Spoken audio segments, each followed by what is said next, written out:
Greetings, fellow travelers. Welcome on in to the 130th level of the RPG Cave. I am one of your hosts, the level 199 Dark Lord Ryan Turford, and I am joined, as always, I guess. I mean, last week you were out, but he's back this week. Yeah. Level 199 Battle Alchemist, Dr. Garret Bland, who was trying to break me during the intro by doing all kinds of I am Andros. I am the floating boss at the end of Star Fox 64. Let's go. You have to defeat me. Yes, RPG Cave After Dark. I'm literally in a cave right now, reporting to you live from a random cave around the Bay Area. Don't worry, there's a lot of pollution and trash everywhere. So, I'll for sure try to clean it up. But yeah, I'm doing good, man. Someone's got to clean up with it. Someone's got to clean up. I mean, the first thing I thought of actually when I saw you in the dark like that, of course, Sean is just saying this is unsettling. First thing I thought of, Garret, was you remember Mighty Morphin Power Rangers? Yes, I remember Power Rangers, dude. I love Power Rangers. Yeah. Okay. So because the first thing I thought of was your head is basically like Zordon. You're just a floating head, just floating in the darkness, like floating in the tube, like in a tube. Yeah. I remember that, dude. But yeah, I just moved, and my bedroom it did not come with a light fixture at all. So we're still waiting. I'm kind of surprised your old one did, because mine here my old one did. But it's the first apartment I've ever had that came with a light fixture in the bedroom. Maybe because people left it there. Maybe they left the light fixture in, because I don't know. It's a little bothersome. I don't know if you ever installed the light fixture, but kind of looks kind of hazy, you got to put some wires connected. It looks like I'm sending in a TNT or something like that with these wires going on. So that'll be interesting when the time comes. But I don't have usually that's why I have lamps in my bedroom. That's kind of my thing when with a room without a light fixture like that, because this apartment that I moved into here is the first apartment I've moved into where every room has a light fixture that comes with it. Because most apartments I lived in, they the last apartment I lived in didn't have light fixtures at all in any rooms except the bathroom. Wow, that was it. And you couldn't. That's kind of crazy, actually. And you weren't allowed to install your own either, so you had to just use lamps. You had to be a lamp person. Okay. Or it's either Yeah, I think in my Pittsburgh apartment, there were no light fixtures in the living room, but everywhere else there were light fixtures, and I don't think there was even a place for a fixture in the living room at all. So I just had lamps all around. But yeah, this is the first time coming into this. This is a brand new apartment, and it's just even there's lights kind of condensed, kind of close to each other in the kitchen and living room. It's very nicely lit, and there's just no light fixture in the bedroom. You could have just put one in here, but whatever. We'll do it, and we'll figure it out. That's fine, I guess. I mean, it's the place you go to sleep. That's the main thing. That's true. You're just going there to sleep after hard day's work. So yeah, I mean, you'll eventually get to the point where you'll have light. If you didn't know, of course, my background on my previous apartment was the bedroom. That's true. It was the bedroom, and now my desk is in the main living room because we have a lot more living room space than bedroom space. Right. So yeah, I just had to kind of meander myself over here, and so I can. Yeah. Anyways. You're in a similar spot as me too, because my bedroom is not that big, but this living room that I'm in right now is huge. There's I just have so much space out here, so it's just of course the desk is going to go right here instead of at the foot of my bed essentially. Right. Cool. Yeah. Cool. But the move went okay. Everything else? It went fine. It was just very you know how moving is. It's man, one day is just it's just so rushed, so quick, but it was pretty efficient. We had movers. So they came in the morning, and, whatever we didn't pack up, they were very efficient at getting the boxes together, getting the furniture disassembled, and yeah, overall, I highly recommend Movers. Yeah. Because they did such a good job. Well, They only as chipped someone- one dish. So Okay. that's, yeah. I mean, as someone who just moved and didn't use movers, like, I agree. I mean, I'm like, man, I kind of wish I did movers last time. Like, if I move again, like, I kind of want to do movers Yeah. next time. Don't get me wrong, my family loves to help, and I do, and I truly appreciate my family wanting to help with moving, but it's just.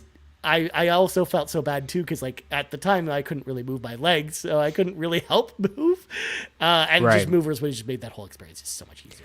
Well, you know, they're really professional about it. They got, you know, these rollers, these like, you know, that they would just carry like 6 or 7 boxes at a time. Yeah. They know how to disassemble furniture, like any kind of furniture to help you just like break them apart and put them into their truck. It was just easy, best money spent on a moving experience. We couldn't do it with the U-Haul or anything like that. Oh, for sure. Well, especially too, because yeah. I just don't think you guys really know too many people out there that can really come over and help. Like, it's not like you have a group of like 10 or 20 friends who are probably going to come over there and you give them beer and they help you move, right? Like, Yeah, really no, different it's yeah, nothing like that. We have coworkers, but they're working on the day we're moving. So I mean, it's either that or you just Yeah. carry everything, Garrett, because you've got muscles. You can carry my things. goodness, You yes, leveled I'm up your gonna carry strength that stat. couch. Yeah. I'm a battle alchemist, not a bodybuilder. Yeah. In this, yes. I was going But to say anyways, strength is not like the main stat for the Battle Alchemist. Anyways, that was one of my 3 things for you, Ryan. I moved, so Nice. there you go. Cool. What are the other that's- 2 things? The other 2 things, I'm still progressing through Lunar. It's getting there. It's just, you know, there's many things. Of course, with the moving, it was pretty turbulent last week, but I'm getting through it. But man, oh man, I feel sorry for you, Ryan. Just every time I play this game, I'm just like, man, if I didn't have a guide. No, but that's the whole reason I told you to play through a guide. With a Yes. guide. And again, you're Yes. getting the authentic. Time well spent. You're getting the authentic Sega CD experience, Garrett, and that was It's what pretty I wanted authentic. more than anything. It's pretty authentic, but I just, you know, I'm gonna leave one comment. What's this guy named Ramus or whatever? Ramus. Oh my god, he just leaves you. It's just so dumb. Look, he's but wearing like anyways, a Boy Scout outfit, and he just like he runs a store, and he's got hot ladies in it. Okay, that's just what he does. the guy literally tells you to, like, you know, unequip everything from it because he's gonna leave your party permanently. Yeah. I'm just like, well, that's an interesting thing. But anyways, I'm going through it. Still having a good time with it. What's my third thing? Oh, I mean, no, I don't really have a third thing. I'm just happy to be here. The weather's Garrett, good. Yeah. you let me down a little bit. I expected. Yeah, I know. No, I'm just kidding. Yeah, I mean, no, it's been a little while since you've been gone. I mean, it was also my birthday last week, so that was Yes, that happy certainly late birthday to you. Yeah. Thank you. Cool. Thank you. It was a very exciting day of doing nothing and going to Good. work, and that was exciting. And then Oh, okay. also shout out to Fee and Baza for being on last week's show as we talked Nice, Final Fantasy yeah. 14. So that was a fun show. So there you go. Good. Expect more Final Fantasy 14 talk as we get towards towards June, because the Dawn Trail. The Dawn Trail is happening. It's arrived, and I am so What a name. I know. I feel like It's I'm gonna be a paladin or something with this Dawn Trail It could kind of be. word going Could be, on, but yeah. the Paladin was like the class for the main hero in the last expansion. This time around, he's the new class called the Viper, which is like a dual wielding sword class that they're like very agility based, and they're I like they're it. going for like the pirate motif a little bit. Can you so if you get Dawn Trail, can you play as that class even when you just start from the beginning? So the way it works in that game is all of the new classes get added 10 levels before the expansion that you buy starts. So I for see. that one, you have to get to level 80 with your character on any other Right. class, and then you unlock it. Oh, I know my third thing. I've been playing Dragon's Dogma 2.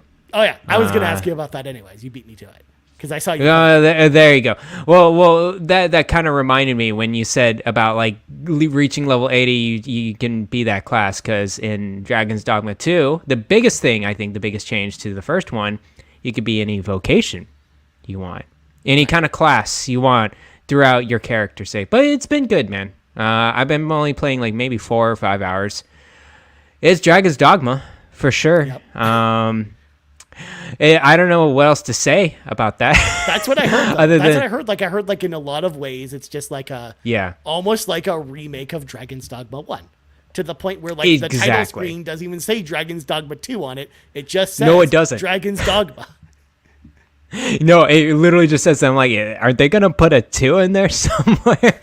I thought that was pretty interesting, but like, yeah, it's more of the same. I think the pawn system is a little bit more elaborate. I think the AI and interactivity with the pawn system is a little bit better, I think, compared to the first one. But man, you're doing the same stuff. You're exploring the world with your main character, with your pawns, and you're defeating big monsters. You're going and doing quests and helping out towns. And yeah, no, it's been good, dude. I hear some rumblings of this disease that can be contracted in pawns. Have you heard of this? No. It's the worst ever. So what I hear about this is that any kind of... So you can recruit pawns, from this kind of virtual world or whatever. Mm-hmm. And you hire them, and they're from other players. And so you got other players' pawns. I don't know if they have that disease or not. But it's pretty telling when they have the disease. I forgot exactly what the name is called. But basically they turn red eyes and they become disobedient to you and your main character. And you can get to the point where if you don't get rid of it, or you don't treat it, or eliminate that disease or that pawn or whatever, it can destroy an entire town. Like you can go to sleep at an inn and like kill all the NPCs, and apparently it's been game breaking. Like it destroys like quest lines and destroys. Yeah, well, yeah, if you let other quest givers, they obviously can't do the quests, right? Yeah, exactly. So I've been extra attentive to my pawns lately, making sure that they're doing okay. They're not, having any headaches or being disobedient or anything like that. But other than that, the performance-wise is pretty rough right now. So I like, if you're out there, it's like, oh, I want to give Dragon's Dogma 2 a shot. I'm like, maybe you should wait. Like maybe I would say, honestly, 6 months. You know how these games go with Trip. Yeah. I don't have faith. You don't know? Because like, you don't know why? I don't know that because with Resident Evil specifically, like. With Resident Evil 4, the performance was all over the place with that game, too, and they never fixed it.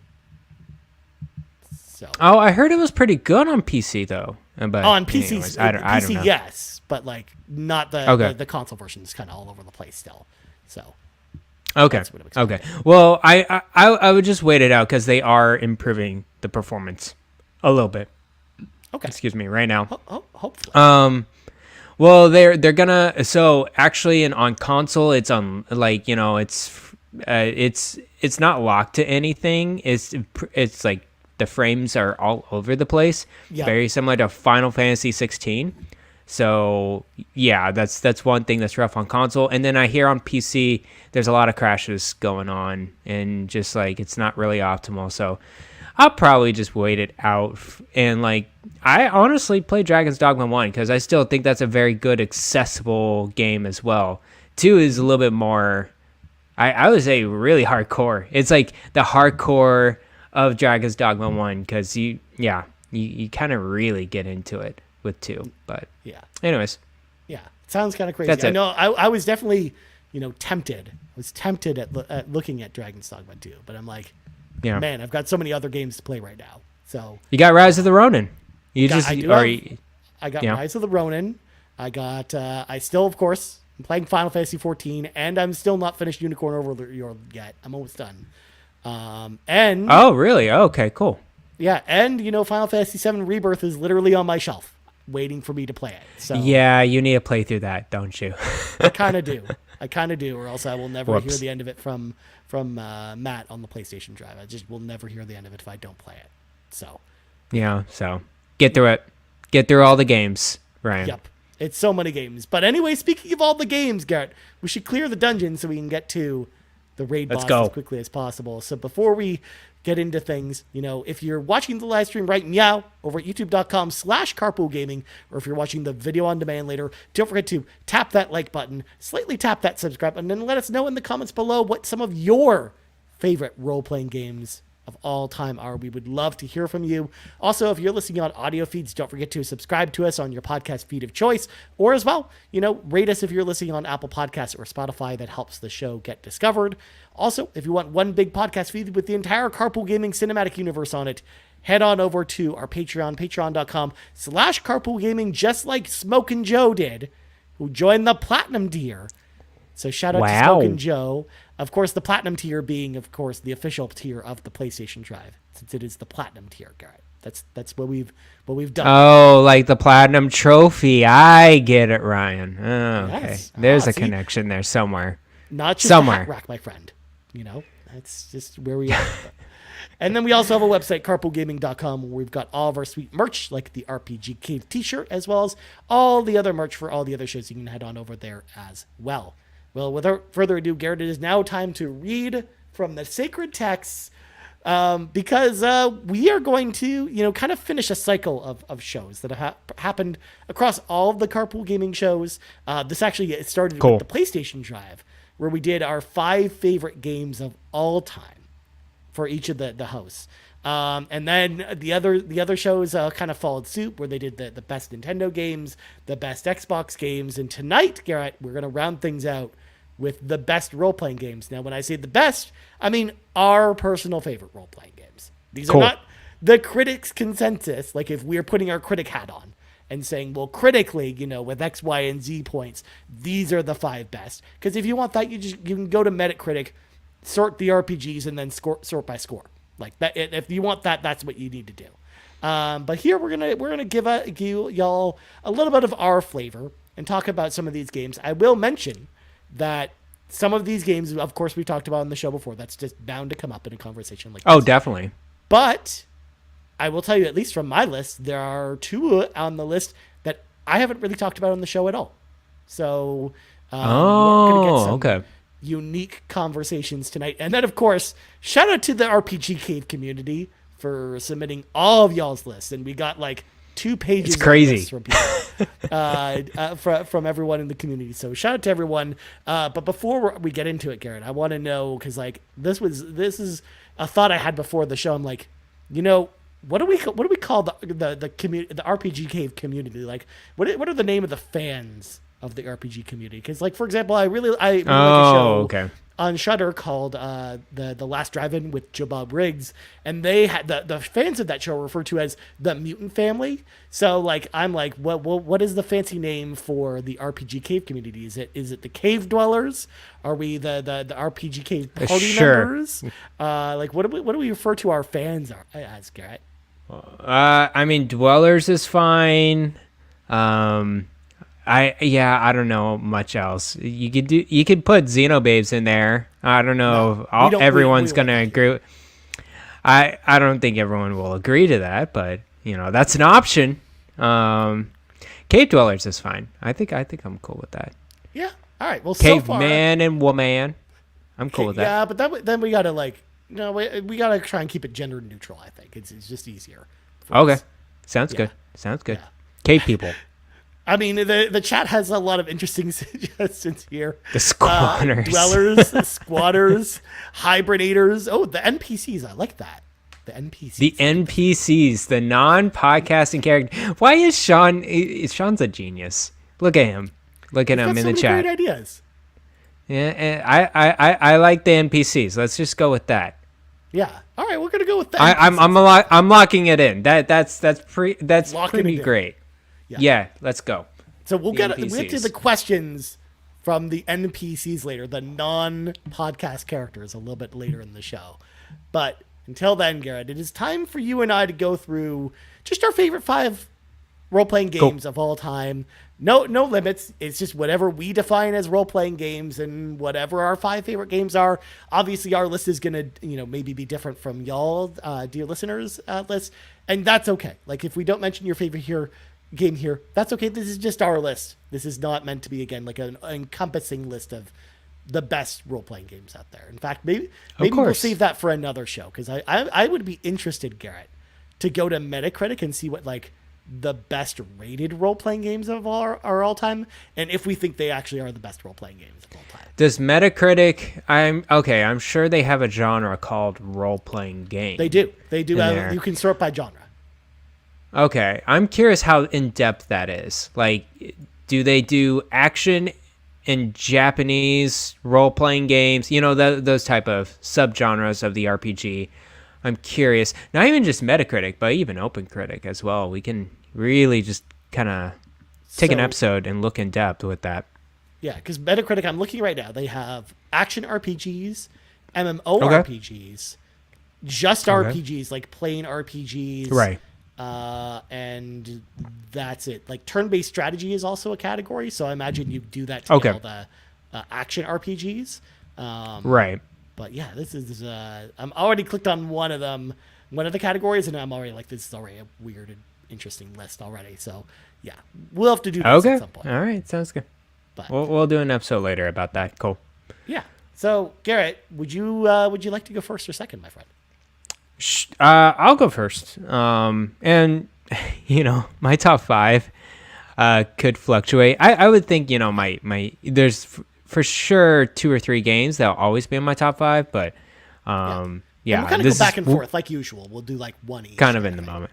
Yeah. Yeah. This one I had given a lot of thought because there was a lot of games, especially, you know, like one of my first, you know, RPGs or whatever, one of my first turn-based RPGs or one of my first tactical role-playing games, whatever. But this one had got to be in my top 5 because it just broke me. It broke, like, from a story standpoint, and then the game is pretty solid as well. So it's like really up high for me for an RPG, and that is, and Sean's gonna love this, and everyone else in the Nintendo Drive. Xenoblade Chronicles 3 is my number 5. I had to put it in here, Ryan.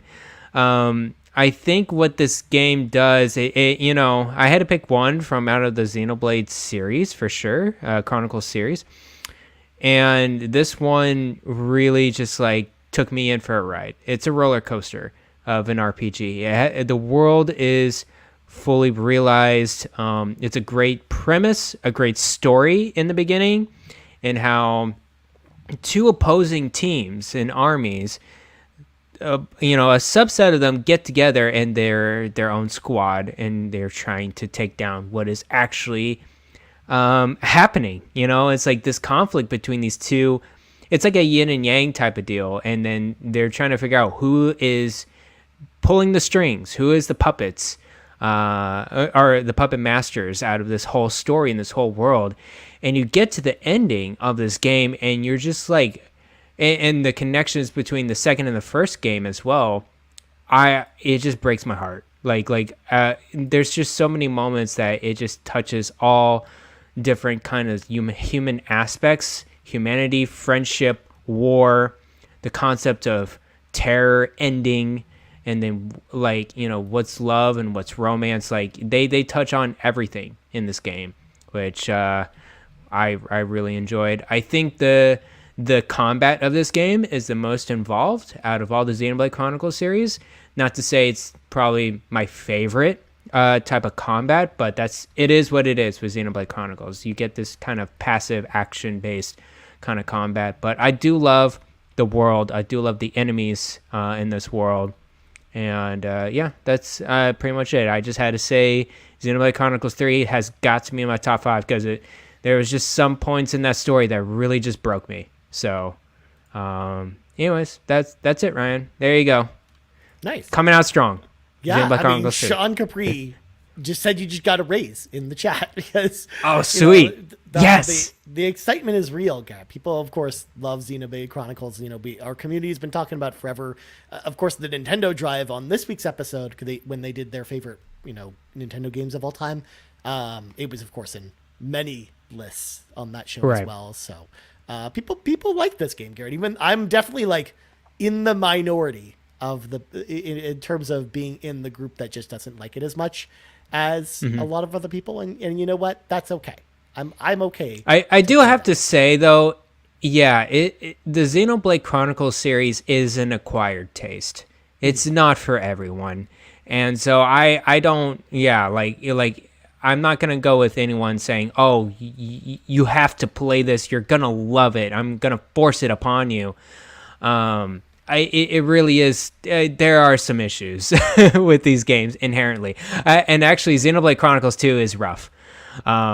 It's a I think I like it for what it is, but there are some kind of rock bottoms for me on that one. So I don't blame you, Ryan, for not enjoying it as much. It's a lot of time commitment too. Yeah. Yeah, for sure. And well, I mean, I'm no stranger to games that have big time commitments, Garrett. So I mean, that doesn't bother me. But it's just, yeah, it's just the way the game played combined with the storytelling just wasn't really my bag. But I'm glad people enjoy it.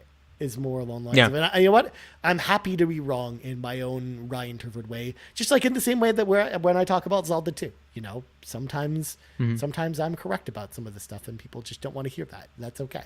That's okay, Garrett. Yeah, that's okay. Ryan, I want to answer this question in the chat just really quickly because I think it's very important. Riley asked if I've never played any Xenoblade Chronicles games, do I need to start with 1? Is 1 through 3 one experience? Yeah, I would, man, this is hard. I would say you can play 3 standalone. You really don't need prior information. That being said, I think you'll get more out of playing 1 and 2. And I love 1 so much. 1 is great, and I love the DLC with that. 2 is just hard for me, and I think it's just the black sheep out of the series. I know a lot of people love that game, but it's just hard for me. So yeah, if you're going into Xenoblade Chronicles series, I think starting with 3 is fine. But I would, like, if you want to go just all out on it, I would say 1 and 2 as well. 1 especially. 1 is great. I remember doing that a few years ago on the Switch, and yeah, that was a memorable experience, and that, you know, led me to playing 2 and eventually 3. So yeah, there you go. Nice. That's what I think. I need to play the DLC too, the Future Connected still. I'll do that this year. I don't know when, but I will. that DLC is the type of thing too where it's like, well, of course you need to play the other games as well for that DLC to make sense as well. So. Yes, definitely. That DLC is a hodgepodge of everything. From all the Xenoblade games. So yeah, third one you can play by itself, it's fine. But I would start with 1 and see how you like it, because 1's great. I love 1. Nice. Now I will point something out, Garrett. This was part of Riley's question, and I don't know if you get this reference, and the audience might not know, which is why I want to fill people in a little bit, because on the PlayStation Drive, when we did our lists, Nagachaka started a little bit of a trend that then carried over to the other shows, where he was like, well, for my number 5, I'm picking The Last of Us 1 and 2 because they're one experience. Bull. No. You can't do that. This is what we told him too, but... you can't do that. As you'll notice, Garrett, when we get to the NPC questions a little bit later, people have taken up the mantle. They've gotten behind this this way of thinking, and Flea's already just facepalming in the chat because her and I were just on the show. We're just like, what is going on here? So, So Riley, of course, that's why he mentioned jokingly our Xenoblade 1 through 3. It's 1 through 3 one experience. Yeah, that's funny. But then where does Xenoblade Chronicles X fit into that argument as well? Because that, again, it's so hard to play that game. No one has a Wii U these days. I do. It's literally hooked up underneath that TV. You're the one person. One of the 20 people that still have a Wii U hooked up. Actually, it's surprising how many people still have that Fisher Tech Price toy. I actually just played it last week because I really wanted to go back and play NES Remix again because I love that game. And I know it's on the 3DS as well, which I have that version as well. But like, me too. There's something about playing that on the Wii U that was like really special. So there you go. And look, Flea's still got her Wii U, and then people. Sean also has got his Wii U plugged in to the same TV I'm watching y'all on. He says, I just hope Xenoblade Chronicles X comes to Switch 2 or something like that. That would be great. But Yeah. you Who know, knows? Maybe that's wishes. one of the things that actually comes to Switch later this year because we like have no idea what's coming to Switch this year. True. Could be anything, but Could be anything. could even be Metroid Prime 2 or something else. But Give me Xeno Saga. With If only. the remake. they're never giving us those Xenosaga games again, and that makes me Can someone give me their Wii U? Because the Wii U has 3DS DS emulation, which is sure great. does. It's a whole but library. You can't buy of the stuff. games anymore, guy. I can't. No, you'd have This to sucks. find someone's Wii U that went and bought the DS games already. That's terrible. Yeah, because I have a bunch of DS games on mine. Like I've got like the Advance Wars DS game, Fire Emblem. So cool. Bunch of them. Yeah. But anyways, Anyways, first one that I want to put on my list, Garrett, is I'm gonna pull a Nagachaka on this one. Oh, no. Because I feel like these two games, in a lot of ways, are one experience across two games.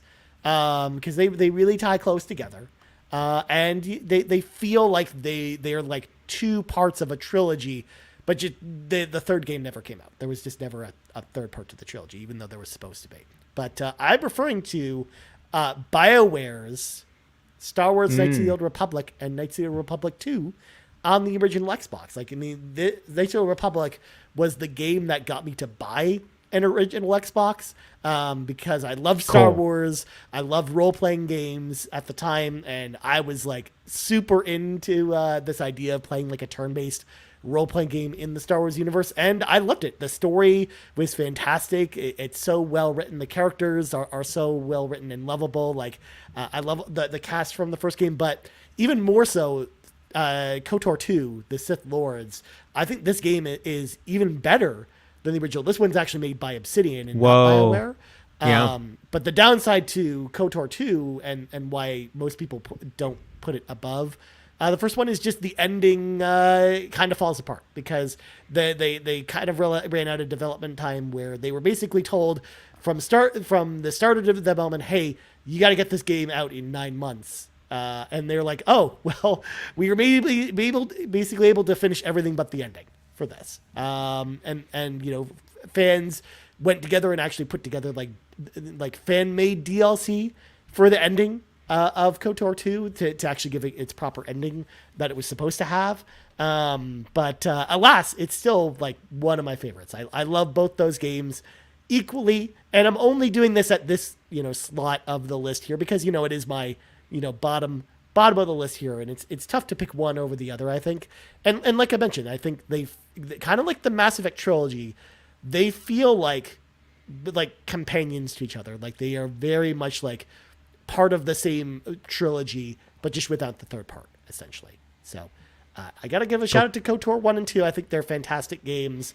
I know Sean didn't enjoy them because I know Sean played them for the first time a few years ago and just wasn't super into them. But and I know that they're harder to go back to today. I totally understand that. But that's why this is my list, Garrett. I really enjoy these games still. That's true. I still go back and replay them, and I still have a great time every time I do so. So KOTOR 1 and 2 Cool. definitely making the list here. I need to play them because I'm a huge Star Wars fan. I watch everything, even up until now. I still need to watch the last season of The Bad Batch because it's coming out now, like every episode or so often, every week. But I've watched every other Star Wars show on Disney Plus, all the Star Wars movies, read a little bit of the comic books. I haven't too much with the games. I did play what was it? The not Survivor. What was the previous one? Oh, Fallen Order? The Fallen Order, yes. I recently played that. I played that just about a year ago, and I loved it. So, yeah, KOTOR is definitely high on my list of a backlog that I need to get to.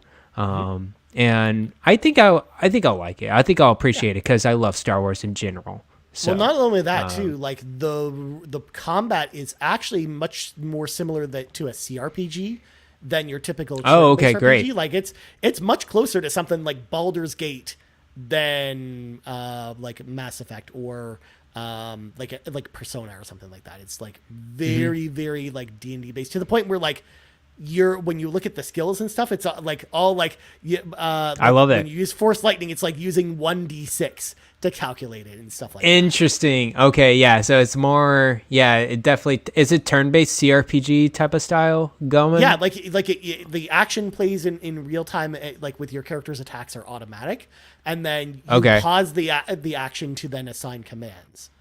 Similar. I love it. Yeah.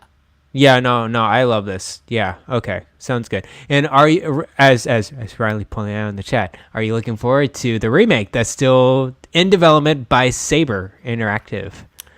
I don't have any high hopes for this remake. I don't even think it. I'm going to just come on record and say I don't think that remake ever comes out. I can agree with you with that, especially because like. It reminds me of the Metroid Prime 3 situation, but the difference is it's Saber who is starting the development from scratch, not Nintendo or not Retro Studios. Like I feel like with Saber's track record, they're hit or miss, really. Stuff. Yeah, like I think like that's the part of the problem where it's like if it'll either come out and I think it's going to disappoint people, but if it comes out, or it's just not going to come out. Like I think it's a sub 10% chance that it comes out and it's as good or better than the original, which is it says a lot. Okay. So, yeah. But yeah, so I first, when I heard the announcement of the remake, I remember the trailer. I remember the studio announcement behind it. When I was like looking at the trailer, it's like, oh, this looks dope. I can't believe they're doing a remake of this. And I hear Aspire's developing it. It's like, what are you doing? For people who don't know, Aspire is a port house. They port all of the old Star Wars games and like many other older games into current gen consoles. They recently did Star Wars Battlefront 2 Classic into new consoles, and that's terrible.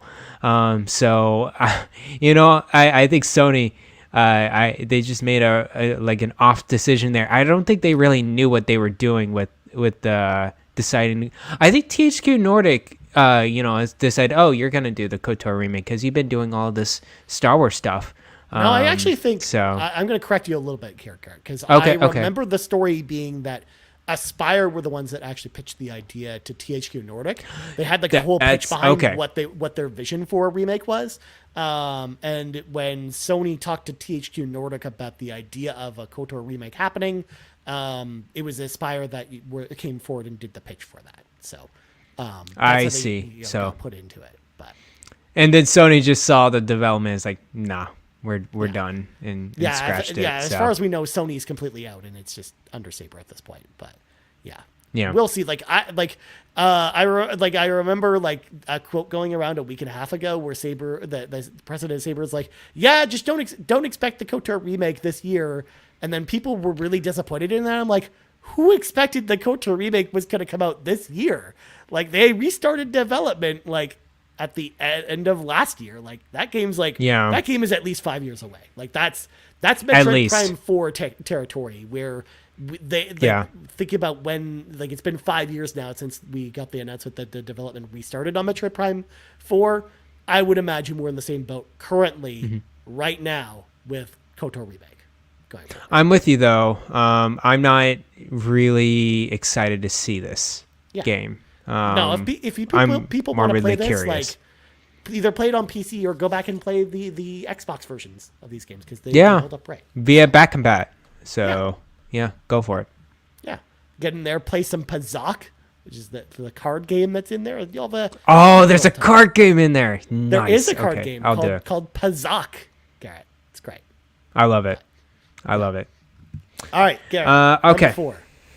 I guess we have to go through this list. We do. Game number 2. So here you go. I had to put a Pokemon game in here, Ryan. You know me. I'm a Pokemon fan. I chose for this one, and I think I always choose this version every time I go through each Pokemon game. Like ask for top games. Pokemon Emerald is the one I choose. So if people don't know, Pokemon Emerald is the third like unified version of the third gen Pokemon game. I think it came out like, oh gosh, it was early 2000s, 2004 or 5 or something like that. And I actually got my Game Boy SP, the clamshell. Remember the clamshell GBASP is what they called it. Yeah, and there were two very different versions, one with a really good screen and one with like an okay screen on it. Yeah, I think I got the okay screen because it kind of looks rough. But anyways, I got the launch version, and I actually, along with my SP, got Pokemon Emerald. And I played that game to death. I love Pokemon. I think it's a great introductory to RPGs, turn-based RPGs. A simple monster catching game, of course. I think third gen, of course, you could say there's too much water in it. I don't really care.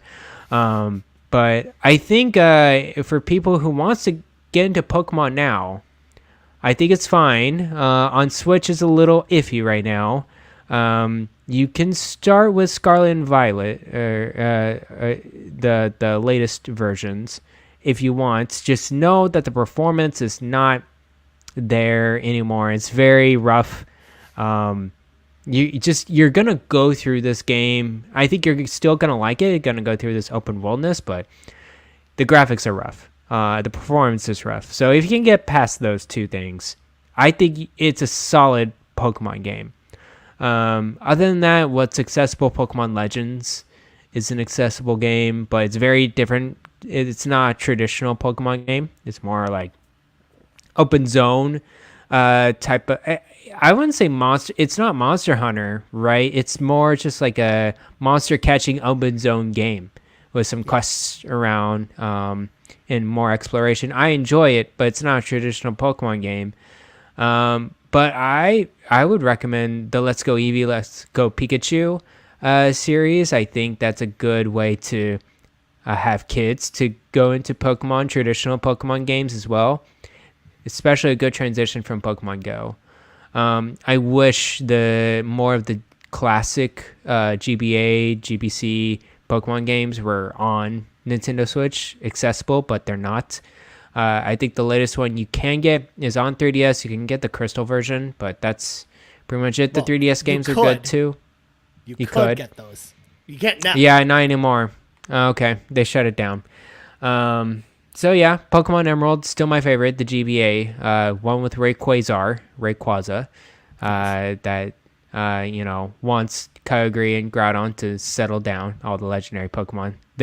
So Ruby and Sapphire was the other two versions, the beginning versions, and they were always at pits with each other. They're like, two legendary Pokemon wanting to, I guess, take over the world or whatever. I don't even know what Pokemon stories anymore, but... Yeah, there you go. They don't Pokemon really make Emerald. a lot of sense, anyways. Like the Pokemon. No, they don't really make sense. They're never really like the focus of Pokemon games, really. Yeah, no, but I was obsessed with this game. I replayed it over and over and over again. It's so good. But yeah, there you go. See, Pokemon this Emerald. is one of the things I appreciate about being on the show with you, Garrett, because I don't really like Xenoblade Chronicles games, and I don't like Pokemon games, and here we are. Like two of the games on your list are games that from series that I'm just not super into, and I love hearing you talk about them, man. Like I love again to hear you talk about games that I'm personally not into, because I love seeing like the excitement you get for some of these games and series as well. So Yeah. It's super cool to hear you talk about Pokemon, because I know you just don't get to talk about Pokemon that often on the show. But you No, not play that a lot much. of them. But Scarlet and Violet, God, you remember when they announced there was a performance patch that would come out at some point for that game? My gosh. Yeah, it never I just came. couldn't. It never came. It never came, and I didn't expect it. I do have to say, though, I wish they did a little bit more with that performance, because really the end story is the best out of pretty much all the Pokemon games. The end story of Scarlet and Violet's really good. It's really thought-provoking, character story driven. I'm just I was very surprised. But yeah, no, it's just you can't really get past that performance going around everywhere. Hopefully the next one, I'm very excited for the newly announced one. What is it? ZA or something like that? Because they're Pokemon Legends Za yeah. or Pizza, as you Za. So it's gonna be in it. So it's kind of similar to Pokemon Legends. It's like kind of a rehash or like kind of going back in time. You're gonna be in Lumiose City, which is is like the biggest city in Pokemon X and Y, which was 3DS games, and you're just gonna be in that city. So I just hope, just being contained in that city, in that region, that the performance will get better or will be better compared to what we see before. But we'll see. I'm not expecting, crazy amount of good graphic or performance improvements at all. Well, we do know it's on Switch, like just base. Switch, it's definitely on Switch. Yeah. Yeah, not Switch 2. I mean, maybe they'll put it on Switch 2 as well. Like maybe it'll be a cross-gen game, but we'll see. Yeah, we'll see. We'll find out. Yeah. You never see a Pokemon cross-gen game out of any of them. So I would be even with Ultra Sun and Ultra Moon.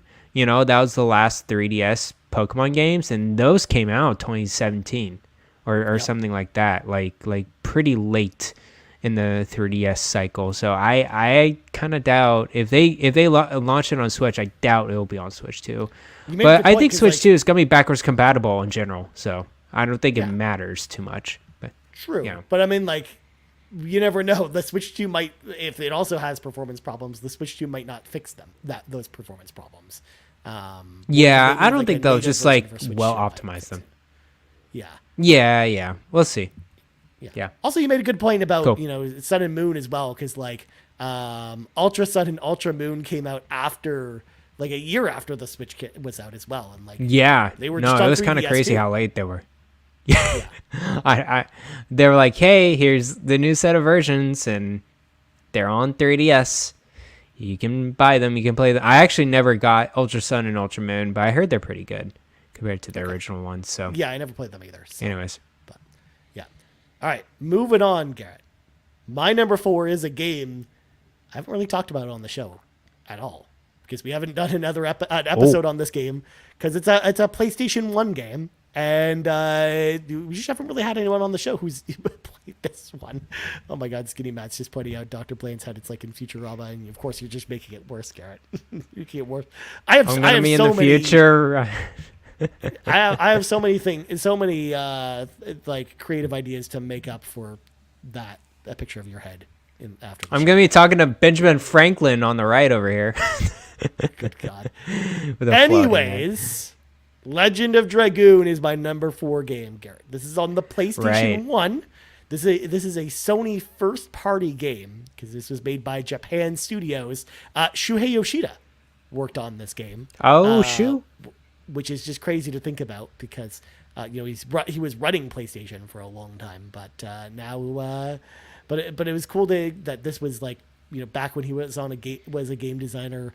And this is a game too that, people talk about that, they feel it doesn't really hold up super well in the modern era either.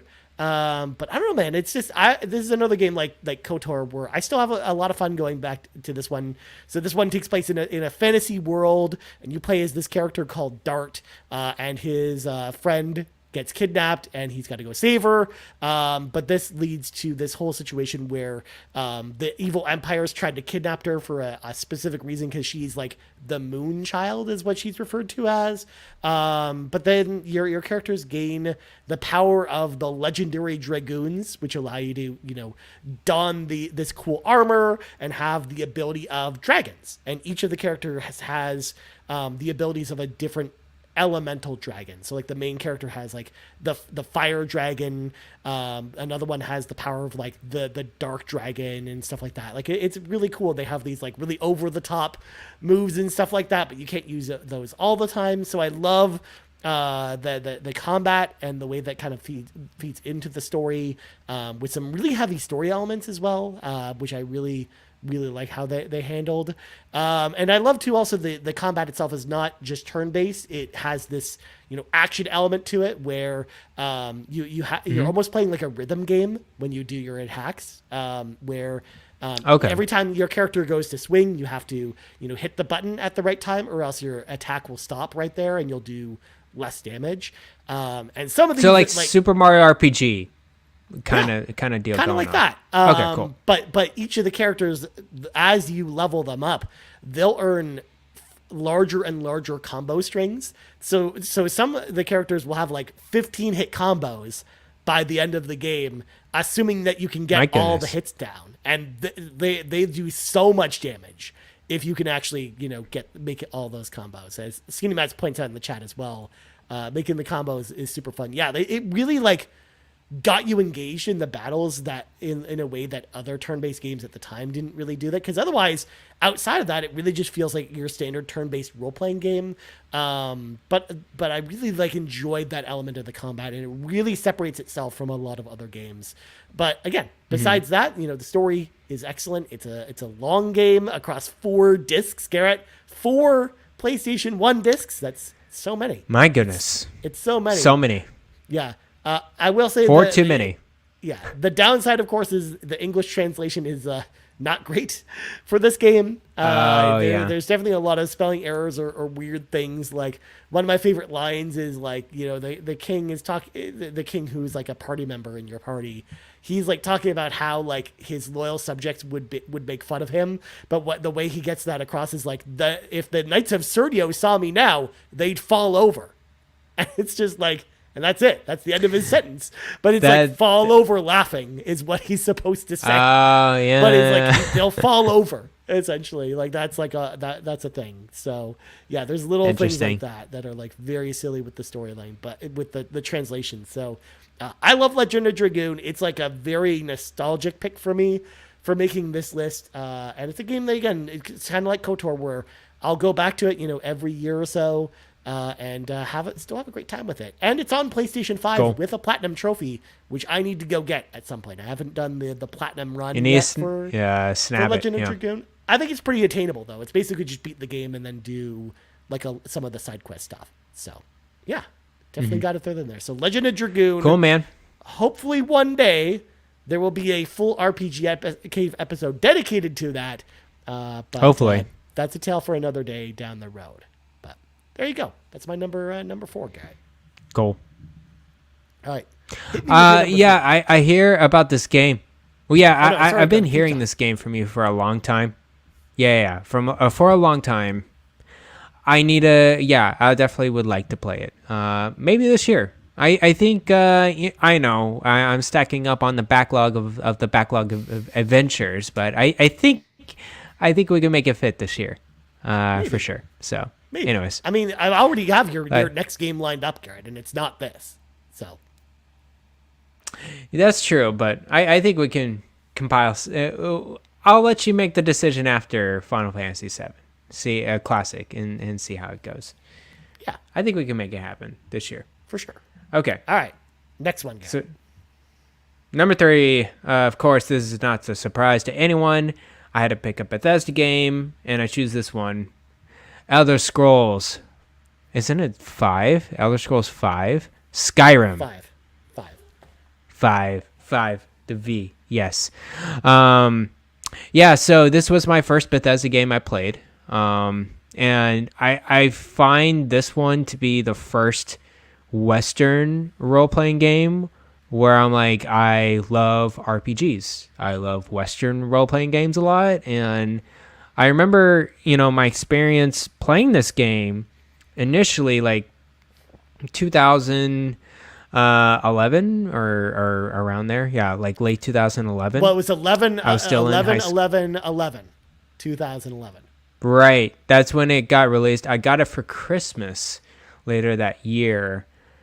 And I think that was like when I started to get into games like way more than the average, person playing Call of Duty and sports games or whatever. And I initially didn't like this game. I played it for like a couple hours and I'm like, I'm not feeling this. And then so after I played Fallout New Vegas, believe it or not, I played that one first. Then I played Skyrim, and I'm like, wow, okay, I went back to this and I took the time to figure out the combat and the magic and cohesively together. It's just like, wow, this is unbelievable. I remember being at my mom's place specifically, and I would be playing the latest Linkin Park album on on repeat, Oh my God. you know, and playing this game so much. It's so wacky because it's one of the first RPGs. It's pretty open world, right? It kind of broke the cadence. I think Fallout 3 did, but really Skyrim improved a lot on it, where you could just kind of go and explore anywhere you want. There's many different locations to go to. You can fast travel once you got the location done, and the characters are so interactive, and the combat is pretty interactive as well. You kind of level everything up at the end, but at first you want to emphasize what you want to level up, and that kind of creates your class in a way, even though you don't really choose a class. Maybe some traits and some characters can help you become a bow or a thief or a warrior or whatever, but it's really up to you, which is so cool. It's really up to you to figure out what kind of game you want this to be. Do you want to be the evil person? Do you want to be the goody good two shoes? Do you want to... And the quests were so wacky in this game. They just make you go places everywhere. I feel like every day I play this game, it was an adventure. I'm just going into this world. I'm like, there's something gonna happen, and it's gonna be great. And I love the DLC with this game as well. So yeah, I'm gonna have to give it to Skyrim, one of the seminal open world RPGs I've played ever. So there you go. Yeah, I knew this one was going to be on your list. Like, this was like, I wonder where this is going to place on Garrett's list. Is kind of where my line of thinking was on this one, because this is a game you've talked about a lot on the show, how much you really enjoyed it. And it was really like the type of game as well. Yeah, I think you told me where it's like the game that really got you back into role playing games. So it makes perfect sense. Yeah, definitely. Here, for sure. So shout out to Skyrim. What a great game. That's a good game. They should do a remaster of Skyrim, Garrett, at some point. They should. Yeah. Dude, I mean, it's far enough. They did one in 2016, and they did an anniversary edition. Why not an anniversary remake edition? Let's just, a remaster. Yeah. Let's just go. Let's just do it. I mean, Garrett, can you believe that in 2 years we will be at the 15-year anniversary of Skyrim? Like, that's just crazy to think about. Jesus. That's making me feel old. Yeah, exactly. Oh, man. Yeah. Oh, good God. Yeah. I played this on the 360, man. Yeah, same. Yeah, kind of crazy. Yeah, good old Skyrim. Well, I mean, Garrett, if you want to talk about old games, I mean, you come back to Ryan. Yeah, let's talk about old games. Because let's go. This one I'm not going to linger too much on, because we are going to have a conversation about this game in like a month or less. Because my next game is Lunar, the Silver Star on the Sega CD. Is one of my favorite all-time role-playing games. I've talked about it before on not one but 2 episodes of the show, and Garrett and I are going to have an upcoming conversation about this because he's playing it right now. We will, dang it. But this was like a revolutionary game for me back in 1993 when I first played it, because as Garrett and I have talked about in the past on the show, and I've mentioned before, it's just like, it was crazy that a game like this came out in 1993, where it's got, full motion cutscenes and CD audio. It broke a lot of ground for role-playing games back when it came out. And it was doing stuff that other role-playing games at the time weren't doing, like Final Fantasy, the Final Fantasy games, or Chrono Trigger hadn't come out. Like, this was before Chrono Trigger, before Final Fantasy VI. So it was just, it was doing things that other games weren't doing at the time. And it kind of blew young Ryan Turford's mind. Like, this game was kind of a game that blew my mind. But it's also like a game that, I always find myself coming back to. Yes, Garrett, of course, brought it up earlier, where you do kind of need a guide if you're going through it for the first time. But I mean, I basically have this game memorized at this point because I played through it so many times, to the point where, I think it was not last year, but the year before, the game I played on Extra Life for like 12 and a half hours. Just played this entire game on stream. Just played through the whole game. And it was so fun. My goodness. And enjoyable. I love Lunar, the Silver Star specifically. There's a bunch of different Lunar games that are remakes of this one, because this game got not one remake, Garrett, but 2 remakes. And they're both completely different from each other. So interesting. Yeah, like which is interesting because instead of making a bunch of sequels, because this game has 2 sequels, but then it also has 2 remakes after it to kind of bring the game to different generations. Because Skinny Matt asked the question, Ryan, what's the best way to play the game today? You actually have a bunch of different options, because first of all, the main reason I'm having Garrett play this version, the Sega CD version, was because I wanted him to experience a Sega CD game and what it was like to play this type of game on that console. Like, that was kind of the idea behind it. Whereas normally for most people, I would not recommend doing that, because I do think the PSP version, which is Lunar Silver Star Harmony, or even the phone version, which is a port of that game, because it actually just came to Android, I think, back in January. They ported it to Android, but it's also on iOS. That's recent. Yeah, it's also on the iOS store for $10. I actually think that those versions are really good for newer players. The game, like that version of the game, is a bit on the easy side as far as the combat goes. Like, you'll just breeze through the combat very easily.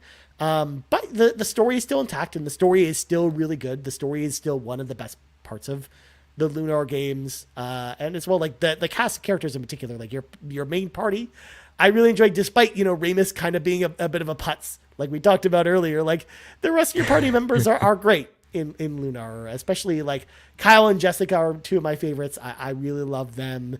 Mia, who you get a little bit later, and of course Luna. I really like her dynamic with Alex. Yeah. So yeah, like I think that Lunar for me is just one of those timeless games that's always going to stick with me in the same way that a game like Super Metroid does. So that's why it gets a special place on this list at number 3. So Lunar the Silver Star. Cool. Fantastic game. So good. Cool. Sounds good. Yeah. I'm still playing it. It's it's funny. It's hard because I am playing it on Steam Deck. I'm playing it, through the emulator or whatever. They don't really tell you what the buttons do and where the buttons are and what are the 3 buttons on the Steam Deck. So I kind of have to guess every time. But overall, it's still really manageable. But anyways, yeah. Okay. I mean, it's a Sega controller, and the Sega controller only has 3 buttons on it. So that's, at least it doesn't have 6 or a bunch of different buttons. True. Yeah. Okay. Number 2. And of course, I had to put, a Persona game in here, Persona series. And I think this won't shock Ryan or anyone out here. I'm going to have to put in Persona 4 Golden on this one. This was my first Persona game, mainline game. I remember getting it along with my PlayStation Vita. Actually, I did not buy a PlayStation Vita. My very good childhood friend, actually, and his brother gave me this for Christmas in 2014, and mainly because they had it and they don't. They were gifted this PlayStation Vita. They didn't want it, so they gave it to me. So I had this, and I immediately bought Persona 4 Golden, really because I watched a lot of Kind of Funny and IGN, Podcast Beyond type of stuff. So they rage about Persona 4 Golden. It's like, okay, why not? Let me just play this game, see how it goes. And I think, Persona 4 Golden is the first JRPG where I'm like, I like Japanese role-playing games outside of Pokemon. And I should have known this for a very long time. So there you go. Persona 4 Golden, I was obsessed with it. I loved the calendar system, of course, with your, investigation team, with all your other high school friends. It's kind of like I wouldn't say the black sheep per se out of the Persona games, but you are kind of outside in rural Japan compared to 3 and 5, which is like mainly in the city. So I thought that was pretty cool and pretty interesting. I like spending time, getting your social links raised up, and then of course the turn-based combat is impeccable. I love Shin Megami Tensei and Persona games and their turn-based combat. It's very solid. So yeah, I'm gonna have to shout out Teddy from Persona 4 Golden. There you go. That's my number 2 pick. Nice. Yeah, I knew. Obviously, Persona was going to make the list. In fact, spoiler alert. We're going to talk about Persona in just a second, once again. But yeah, we did the Persona tier list not too long ago. So I figured that this was probably the one you were going to pick. Like, obviously, like it's tough to pick between all the Persona games because you and I both like all of them. Yeah, we love all of them. They're all kind of worthy, but yeah, it's cool to kind of hear your story, and it's like, well, of course, it makes sense why it would be kind of your favorite for sure.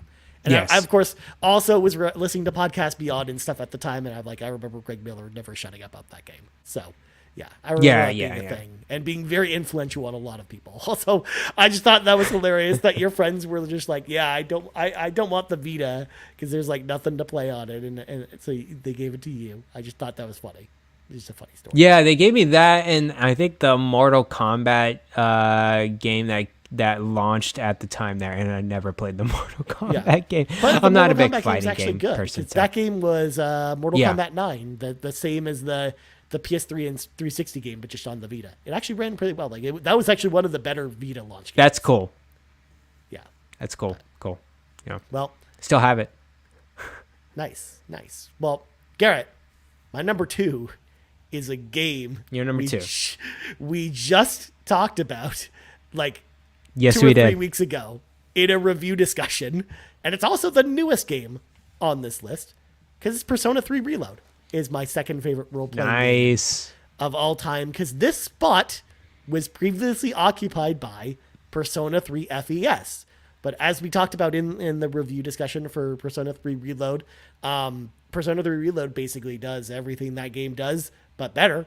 I, of course, have, during the review discussion, of course, I talked about my nitpicks with it, because it's not a perfect game or anything like that. But I do think that Persona 3, of course, it's always been my favorite Persona game ever since I first played it after being inspired to do so by Persona 3 Dancing in Moonlight, Garrett. Because I played Persona 5, and I was like, oh, do I go back and play the old Persona games?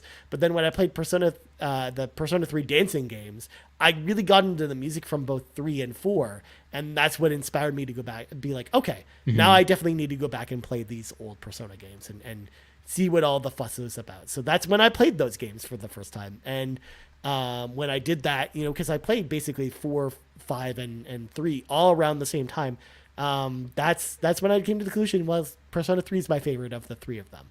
And FES is a great version of the game to play, but I think Reload just does everything it does, but better.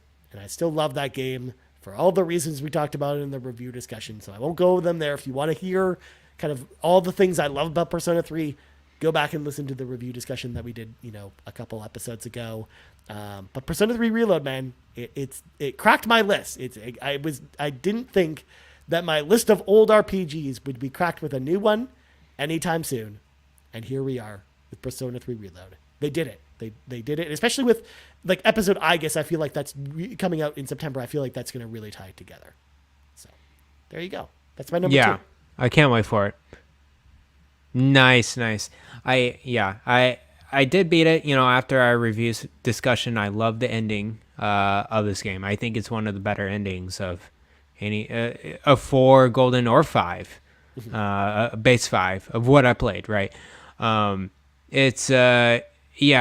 think it's a very strong ending compared to, I think, my gripe was the beginning, being a little slow, but that's pretty much it. Everything else was pretty top notch. I loved playing that game from beginning to end. So yeah, very good choice. Persona 3 Reload. I can't wait for episode I guess on Game Pass. For sure. Can't wait. That's also when I think I'll go back and do the platinum trophy run where I basically play through the game with the rest of the social links on New Game Plus and then pick up episode I guess right from there. Nice. Cool. Cool. All right. All right. Number 1, Garrett. My number 1 game of the year, game of the RPG for Garrett Bland. It's got to be Witcher 3. This one cracked my number 1. I played this in college, really. 2016, right? 2017, around that time frame, on my PS4. I don't know what else to say, but it's just very interactive, very explorative world. I think CD Projekt Red did something brilliant with this game. I was so obsessed with Geralt as the Witcher. Has 2 swords in the bag, looking super cool. Has a super, the voice acting and everything is super dope. I like exploring that world a lot. I think it was very impressive at the time on PS4 and Xbox One, really. You look at that game. Of course, you look at that game now, it's like, oh, that looks a little rough. But like at that time, I was like, wow, it's crazy how good it looks. I just want to play it like the whole time. So yeah, it's that, and figuring out, I think the best thing about it when I got so involved with it is figuring out how to beat all the monsters I want to slay. Because each of the monsters have different weaknesses. You have to pick the right sword. You have to pick the right kind of poison or whatever, and pick the right magic. And from there, you're able to defeat your enemy. And if you don't know what that is or anything like that, they can kill you easily. So you got to be very careful with that. So of course, a lot of monster hunting in there, a lot of loot grinding, which I do enjoy. I enjoy figuring out and minning and maxing all the different grind of the loot. I eventually got matching sets of the Witcher armor or whatever, and it's fantastic. Of course, the story is very strong. In this game, I really enjoyed it. The voice acting, the other characters involved, with Geralt, of course, with Triss and Yennefer and Ciri, overall very, very good. And then the DLC the expansions are one of the best I've ever experienced of a DLC ever. Blood and Wine is like, you're going off into like a faraway land, and it looks magical, it looks pretty, it looks very European, it looks very, like Italian or whatever. Very romantic, but it has a dark side. It has vampires, it has a vampire story to it. There's enemies and villains. It's just so good. And then, of course, Hearthstone, which is Hearthstone, not Hearthstone. Hearthstone. Something. Hearthstone is is the other Blizzard game, right? Anyways, Hearthstone. That's a very good side expansion as well. So yeah, Witcher 3. Go play it. It's like on current gen consoles right now. Kind of up-resed, 60 frames or whatever. If you have not played it and you love RPGs, this is the RPG to play. Because it's just, of course, with Western open world role-playing games, it's just so good. So there you go, Witcher 3, my top RPG. Very nice, very nice. Yeah, I mean, I remember like when I played that for the first time, Garrett, like the skyboxes in particular were like the things that kind of blew my mind. Just like looking at the sky and how detailed it was, I'm like, oh my god, the clouds are moving and stuff like that. Like it was so interesting and cool. Like I remember I remember what you mean, where the like visually at the time it really was like a showcase game for the PlayStation 4, definitely, and other consoles. So yeah, Witcher 3 is one of those games where like I just personally, for me, the only reason why I don't really like it as much is because I felt like the game just went on too long. Where I got like 50 hours into it, I get it, and was enjoying it, but I'm like, yeah, I think I'm good. I think I'm good to put. I understand, down, especially because like the combat, like as you know, it's a little finicky and it's like not everyone's cup of tea, and I definitely fall into that camp where the combat I just didn't love as much, but I was really enjoying the story and the characters. But I was just like, I kind of just want this to end already, and it was like, yeah, I just didn't get there. So, but great game, man. I'm so glad it was on your number 1. And yeah, this was another one like Skyrim. I was definitely expecting to be on your list somewhere, but there it is, number 1. There it is. Yeah. Well, Garrett, my number one is probably the easiest one to guess out of all I my know games this one. tonight. Yeah, you probably do. So it's a little old game on the Sega Genesis. It's Shining Force 2 is my number one. It's not Parasite Eve. Boom. People thought it was going to be Parasite Eve when I said that, or it might be one of these other games that I rave about all the time. But I just don't feel like I need to rave about Shining Force 2 all the time because I already know it's good, and everyone who's played it knows this game's good. Of course, we had our conversation, Garrett, about Shining Force 1, and Shining Force 1 is still an impressive game today, but Shining Force 2 is just such a huge step up over that game. And Shining Force 1 is already a game that you can play now and just still have a great time with. And Shining Force 2 is just that in spades, where they go bigger with the story, they go bigger with the combat. You have, a cast of crazy characters. You get a robot and a werewolf and, bird people. And you have this like really, really like big, huge, plucky group of characters that you can only, bring out your favorite kind of 12 people, and the rest of them have to ride around in the caravan as you go from place to place. But it also has this like open world kind of setup to it, where unlike the first game where like the first Shining Force is very linear, this game you have the full world map to explore, and you can decide like to go revisit old battles or go explore old places that you've been before, or you can just progress the main story if you want to do that too. And there's a bunch of characters or other side quests that you can do that unlock as you go back and revisit old areas again. So yeah, it's a super cool game. It's timeless in the way that Super Metroid is as well. Like that's a big theme for my list, Garrett, and the way I look at games where, my personal favorite games are always the games that feel like mac and cheese to me, like the comfort food. Like a video game comfort food is really what I'm looking for. And Shining Force 2 is a game that is infinite replayable to me, to the point where I'm kind of eyeing, like, I kind of want to do like a big live stream where I just like live stream the full game over like a couple weeks, essentially. Like I'd be down. That would be super cool. So, and this is also a game that's going to end up on the Garrett's Backlog Adventure at some point, because I will assign this game to you at Eventually, some point. yeah. Because, there's a bunch of games like you should play first, of course, because you've already played Shining Force 1. But like, man, Shining Force 2 is just so much of a better game, so much of an improvement. And honestly, in my opinion, probably the best strategy role-playing game ever made, in my opinion. Like, it's that Whoa. good. Yeah. That's a big one. Camelot knocked it out of the park with Shining Force 2. So shout out to that as my number one game. It's also the game that got me into RPGs, which is an important factor as well. Because if I didn't play Shining Force 2, then I never would have gotten role-playing games in the first place, and this show probably wouldn't exist. So you got to thank Shining Force 2 at least for that. Wow. Yeah. Yeah, shocked. The shocked face on Garrett's face when I told him it's Shining Force 2. Thank you, Shining Force 2. Yeah. No, I definitely would like to play this game sometime, because I know you rave about this, and I did. You know me, I enjoyed the first one.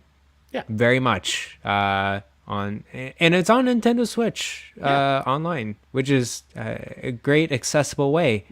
Well, not only to that, play this it's game, on so. literally every console, because it's part of the Sega Genesis collection as well.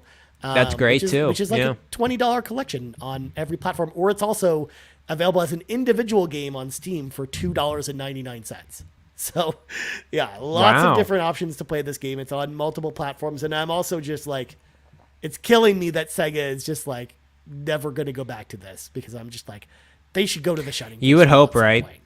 Yeah. With that new line of remakes or whatever going on, you would hope Shining Force is somewhere deep in there. Yeah. I don't know, though. Yeah. I don't know. They canceled that mobile game that we talked about before, the mobile game that was going back to the strategy role-playing roots. Because that was supposed to come out like 2 years ago in Japan, but that ended up getting canceled. So, there you go. Man. Yeah. Too bad. It's surprising, Ryan, we did not even mention Fire Emblem in our top 5. Well, actually, we didn't. I think that was the only strategy role-playing game we talked about. Yeah, that's the only strategy role-playing game. Catch me on a different day, I probably would have said Fire Emblem somewhere in there. Yeah. So, anyways. Honestly, Fire Emblem, if I did like a top 10 or even top 15 list, I don't think any of the Fire Emblem games make it. I think it's like top 20, Wow, surprising. Yeah. Wow, I okay, like those games a lot. It just shows how many like really good role-playing games I played. Like, again, I did this top 5. I didn't talk about Chrono Cross or Parasite Eve. That's true. Or just a bunch of different games. Like there could have been some Final Fantasy VII, for God's sakes. Like there's a lot of games that could have been on this list. Like I didn't even talk about that or Final Fantasy 14. So yeah, lots of games. True. Yeah. You're right. So, but Yeah. we're done. That's our top 5. That's our top 5s. But now, Garrett, we're going to round out the show by hearing from the NPCs, the non-podcast characters, who also wrote in all their own lists. So shout out again to the NPCs. We love you, of course, and especially this week for showing up in droves to talk about your favorite role-playing games of all time. Which, by the way, also, Garrett, this is also new in the Discord, the Carpool Gaming Discord. We now have a lists section under the playlist section where we have lists, and there will be, after the show tonight, I'll be going in and making a section for this particular episode, so people can go write their own RPGs in there as well. So there we go. Of course, Sean could be chiming in saying he's going to be taking a royalty. Also, we've lost Garrett's face. Hopefully, he's still here on the call with us. Oh, I'm still here. I just pulled up the Discord, which is in dark mode right now. Oh, excellent. So I thought your monitor turned off. But I'm back. Like, oh my there God, you go. did we lose you? Good God. So yeah, that'll be it after the show. So if you want to, y'all didn't get your list in here, definitely make sure to put your list in there so we can immortalize them, Garrett. We'll have an immortalized section for the NPCs to log their lists. Starting with Awesome Dave 1337. I know this list might shock you, Garrett. It's hard to choose top RPGs, but I'm going to attempt at doing a top 3. Number 3, Skyrim. Number 2, Good. Final Fantasy. I'm guessing just the first Final Fantasy, but it Okay. just says Final Fantasy. But number 1, Yeah, sure. Final Fantasy VIII. Very shocking. Oh yeah, no, that is not shocking at all. Yeah. 8 is wow. This is my surprise Pikachu face. You know, yeah, exactly. It's like, well, surprise Pikachu face. Of course, it's Final Fantasy VIII. But shout to Awesome Good Dave. for you, man. Yeah. Yeah. I mean, I love that Awesome Dave loves that game so much. Like, I love that that's a thing. So. That's the one of 10 people that are obsessed over Final Fantasy. Also, Joe from Joe After Work, twitch.tv/Joe After Work, loves Final Fantasy VIII as well. So you're not alone. Shout out to There's Joe dozens of you. Joe After Work. What a nice young man that Joe After Work is. What a nice young man. Yeah. Next up, we got Hopple, who says, if any RPG counts, I did a quick Goog to cross-reference. Here are my RPGs from my top 20 list. So Hopple made their own top 20 for every game. These are the role-playing games that were on that list. So we got Elden Ring is one of them. Okay. Ghostwire Tokyo, which apparently is a Ghostwire Tokyo. Hopple says this is a CRPG. That's not a CRPG, but no, it's not a CRPG. It's got RPG elements, and Google refers to it as an RPG. So sure, I understand that. Hogwarts Legacy, that's a role playing game. That is a role playing game. Yeah, that counts. Like a Dragon Ishin, I think that's a strategy. An action RPG. I think that counts. Yeah, it's an action RPG. Yeah, and then Cosmic Star Heroine. Shout out to Cosmic. That's Star an RPG. That's a good for sure. Yeah. That's a good game. RPG. Yeah. Hopple, I think he had a good list. of RPGs. Solid list. I like it. Yeah. Hopple sounded unsure of themselves that this list would actually be qualified for role-playing games. But, yeah. Hopple also mentioned this list might change if I hear your top 5s and, want to change them around that. But next up, Sean Capri says, Garrett, don't let me down. Xenoblade better make an appearance here. Ryan, Tales of Arise. This is all. There you go. I'm sorry, Sean, that I disappointed you, but I was never going to say Tales of Arise as my top 5 role-playing games of all time. I just wasn't. It's a good game. I don't even think that makes my top 20 role-playing games of all time. I don't think it makes your top 20 either. Just hearing that from you, yeah. I also feel like, and we talked about it before when we did the Tales of Arise review, but like, and sitting with it a couple years after finishing that game, I don't even know if that's my favorite Tales game. I actually think maybe an older Tales game would be my favorite one. So, Yeah, we'll get into that another day. Whenever Kevin Ainsworth wants to come back and talk about Tales again, we'll talk about Tales more then. But next up, we got Cwaggy, who says Xenoblade Chronicles 2 and Torna, because it's one experience. Jesus, that's what Cwaggy says. But also Golden Sun, The Lost Age, and Baten Kaidos. Now, Cwaggy, I gotta be real with you here. So you put Xenoblade Chronicles 2 and Torna as one experience, but you don't have Golden Sun and Golden Sun The Lost Age as one experience, when in fact that is actually one experience, because that's basically one game that got... It's literally one experience. Yeah. Like, that game was one game originally that got split into two games so they could make more money. Like, whereas Torna is definitely not like that. So I'm actually kind of surprised by this. But there you go. Yeah, and Cwaggy, Jesus, why you choose 2 in Torna? Like, I don't know, man. I don't know what other people get out of these games, but it got other people, and I did not understand Torna. You know me with Torna. I have a hate relationship with Torna. Oh, I know. I dropped it in the middle. I couldn't do it. I didn't even finish that one. I just couldn't do it. The best part was, Garrett, when I talked to other people who played Xenoblade Chronicles games before, and I was like, hey, haven't really gotten into these games yet. And this was before 3 came out. Like, where should I start? And people kept telling me, just play Torna, and you'll be into the series. No. Yeah, oh, my that was goodness. The thing. I remember that being a thing. What's going on? You remember why I dropped it, right? It was basically forcing you to do side quests as the main quest lines. Like, hey, finish up a side quest or 20 of them and then in order to finish the side quest, I had to do another thing. It's like, gather 3 of these, gather 5 of these. And I'm like, no, this is not an MMO. I can't do this. Yeah. And I dropped it. That actually sounds like a really bad MMO too. Like, not even a good MMO. Exactly. Yeah. So also kind of reminds me of Gears Tactics, because Gears Tactics also did that. Whereas, like, you can't do this the next main mission until you complete 8 side quests, and it's like, well, why? No, that's dumb. But anyways, moving on. Let's get to Rybo's list here. Rybo's got Chrono Trigger, Lost Odyssey, Final Fantasy VI, Final Fantasy Tactics Advance, Breath of Fire 3, and then honorable mention, Square Enix's magnum opus, Various Day Life. No. Oh, man, you had me, Rybo, until the very end. Various Day Life had to be mentioned in the RPG Cave. Yeah. My gosh. I mean, this is what Rybo does. Also, fun fact, a little bit afterwards, Rybo was talking to Savoy Prime in the Discord, and he was like, oh, well, I didn't want to include any more games on there, but then Savoy Prime tried to convince Rybo that Final Fantasy VI and Final Fantasy Tactics Advance were basically one experience, and to just combine them together to get another game on the list. And then he's like, oh, well, then I'll just put Wild Arms on this list. I obviously did not amend Rybo's list to make that, because that was stupid. And they are not... Final Fantasy VI and Tactics Advance couldn't be more different from each other. So they are not the same experience. Oh, man. That's funny.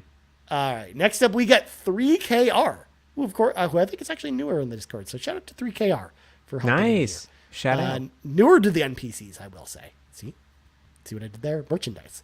I love so it. 3KR says Baldur's Gate 2, Knights of the Old Republic, Suikoden 3, Shadow Hearts Covenant, which is a good game, Phantasy Star 4, Mass Effect, Dark Souls, Fallout New Vegas, Shin Megami Tensei 3 Nocturne, and Tales of Vesperia. Now, LKR mentioned here, limited to 1 game per series, or this list might just be all Suikoden games. So, 3KR. Nice. Yeah, no, solid list. A lot of games that I have not played, which is interesting. Definitely want to get into Suikoden. That would be cool. But I'm very excited for Aiden Chronicles coming up soon. It's coming up very soon, like next month. We're a month away, basically, at this point. Yeah. Hopefully, I finish Dragon's Dogma 2 before then, and Lunar. We'll see. Yeah, well, and then maybe Final Fantasy 7 somewhere in there too, Garrett. And if I'll play all the games, play all the RPGs before Aiden Chronicles. Also, shout out to Shadow Hearts Covenant because Matt was talking about this on PlayStation Drive last week, where he really likes that game too. So I think that game's pretty fun. That's like the 1920s fantasy role playing game Right. with like the Judgment Wheel. It's super cool. But next up, we got Skycatcher Games, who says, right now the two RPGs that come to mind for the best are Tower of Druga and Made in Abyss Binary Star. Both can be brutal as hell, but definitely an adventure on a grand scale. Though Druga is from 1984, you kind of had to use your imagination more due to the rudimentary graphics and gameplay. But both are tons of fun with lore. Druga uses Babylonian mythos while climbing a 60-floor tower, while Made in Abyss is a new story in which a little girl is descending a colossal pit over 20,000 meters deep to find her mom. Made in Abyss, by the way, based off an anime.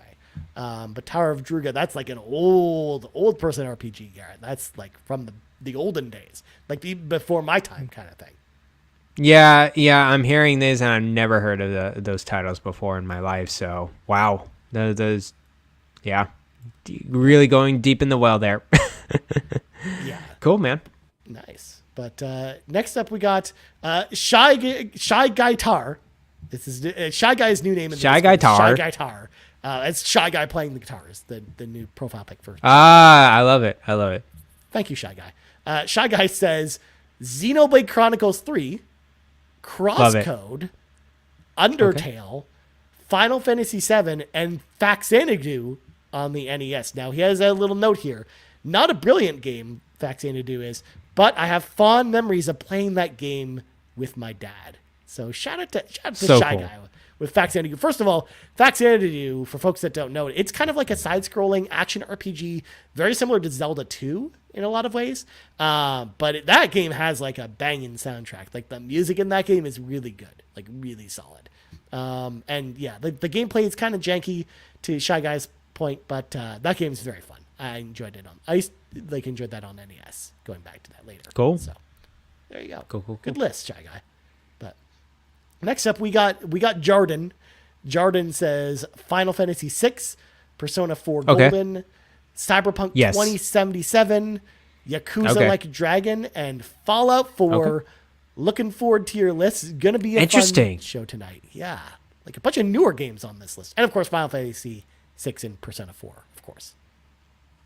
Yeah, no, it's interesting to see Fallout 4 in that list because I know that's the oddball out compared to the other three in New Vegas. But I agree with him. I love 4. 4 is a great game. Yeah. So yeah, solid list. Oh, you missed it, Garrett. On Xbox Drive this week, Fee mentioned that because they were doing their favorite Xbox games of all time. Fee's favorite game of all time is Fallout 4. Really? Wow. Yeah. I gotta talk to Fee about that one. That is interesting to hear. Yeah. I feel like you two could have like some very fun conversations about Fallout specifically because she's like a huge Fallout fan. Like they did, I think, top 3 or top 5, and 2 of them were Fallout games. So there you go. Oh, that's funny. Yeah. 4, I played all of it. I 100% those trophies. So, and I remember some of them were rough. So, yeah. But yeah, I would love to replay 4. Actually, I know they're coming out with that updated console generation update or whatever. But yeah, we'll see. They announced that when they announced the Series X, and like it still hasn't come out yet. I know. That's so weird to me. Yeah. I think it's because of the show, more or less, but yeah, we'll see. Also, Starfield, I think like the team that was probably working on it was also like all hands on deck on Starfield. So, but true. Next up, we got the last 3 submissions tonight, Garrett. We're basically the hosts of the PlayStation Drive. So we got Nagachaka, who says, I have too many to list, but currently I am loving Final Fantasy VII Remake and Final Fantasy VII Rebirth, which is one experience. Since they're based off one game, technically. No. Hashtag loopholes. No. Hashtag loopholes. I actually kind of agree with him on this one because it is basically just one game. It's just one game, Garrett. It's just Final Fantasy VII. It's one game, just in 2 parts or 3 parts. With the one's open world, one's not. Like, come on. Let's not dance around this. Okay. I'll let you have it, Nagachaka. I mean, that's One of game. all the examples that Nagachaka gave, this is the closest I would even justify to being one experience. Because The Last of Us 2. It's not. It's just really not. You're kind of meshing two positive magnets together. It's not going together. It's repulsing. So yeah. Anyways, Well, you got fully on your side at least, Garrett. it's just so weird. Like, it's one game. Like it's $70. It's right there. It's 100 hours or 60 hours or 70 hours or whatever. It's a complete experience if you played Remake or Rebirth. Yeah. Anyways, I'll let you have it, Nagachaka. One game, sure. Yeah. Final Fantasy VII Remake and Rebirth. Brace yourself, Garrett, because we've got Supreme Prime's Oh, list no. up next. And my top 10 RPGs are The Witcher 3 Wild Hunt Hearts of Stone expansion and Blood and Wine expansion, which he notes I'll is keep it. one experience. But to It be is. fair, that is one experience because those are just DLC packs. They're not sold separately as separate games. Exactly. Yeah, I mean, if you need the game to play the original game to play it, I consider that one experience. But we've also got Sure. Mass Effect, the original one, Final Fantasy VII OG version, because Civil Okay. Prime does not like remake. Star Wars: Knights of the Old Republic, Suikoden 2, Tales of Symphonia, The Legend of Heroes: Trails of Cold Steel 3, Ys 8, Lacrimosa of Donna, Skies of Arcadia, and the number one being Chrono Trigger. Shout out to Falcom love on there, wow. Garrett. Shout out to Falcom. There's some Falcom love in there for sure. Yeah, good for Savoy Prime there. Chrono Trigger, that's another great RPG. If you catch me on another day, I think that's easily top 10 for me. It is Chrono Trigger, so love it. That would have been like Chrono Trigger was definitely one of my honorable mentions for tonight. It would be like on the periphery. It's definitely in the top 10, I think. But yeah. Yeah, definitely. So Last cool. list. I love it. Comes to us from Fuya, who says, I haven't played All very right. many RPGs, but from the RPGs I have played, which are probably the best ones to be honest, here are the games I picked. Super Mario RPG, I played it for the first time last year. Pokemon Legends great. Arceus, super chill and my favorite Pokemon game. And then Fairy Tail, which is, of course, the turn-based role-playing game based off the anime series of the same name.